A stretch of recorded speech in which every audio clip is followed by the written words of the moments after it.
শুরুতে আমরা কলকাতা দিকে নজর রাখবো, কারণ কলকাতায় মিছিলের নামে গতকাল চলল গুন্ডামি বামেদের। প্রতিবাদের নামে দীর্ঘক্ষণ অবরুদ্ধ থাকলো ধর্মতলা। পুলিশকে লক্ষ্য করে ছোড়া হলো জুতো, চলল পাথরবাজিও। টুকরা গ্যাংয়ের পাথরবাজি চলল। বহিরাগতদের তাণ্ডবে আক্রান্ত হলো বহু নিত্যযাত্রী। ছাত্রদের সঙ্গে নোংরামোর সম্পর্ক নেই, ছাত্রদের নামে দেশদ্রোহিতা বামেদের।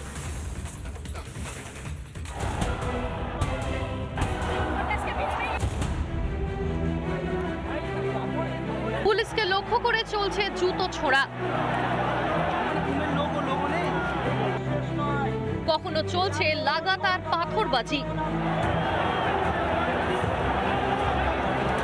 কলকাতার ধর্মতলায় আন্দোলনের নামে এভাবেই চলল জঙ্গিপনা।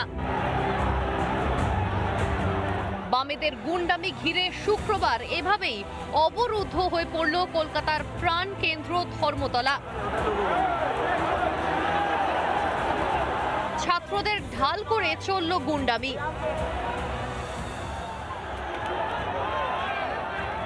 আহত হলেন বহু সাধারণ যাত্রী।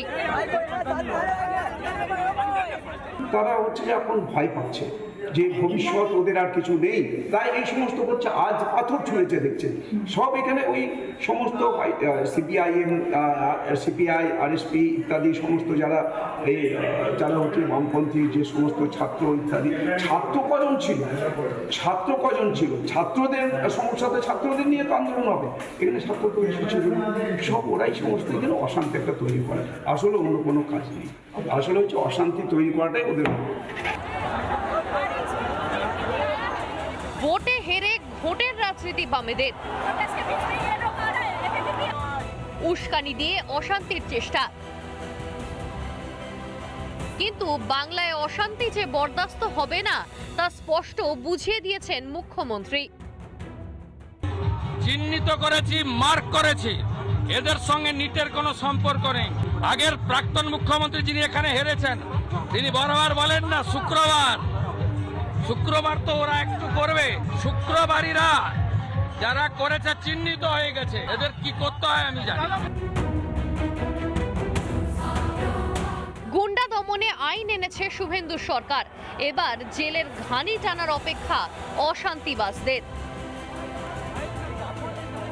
রিপাবলিক বাংলা।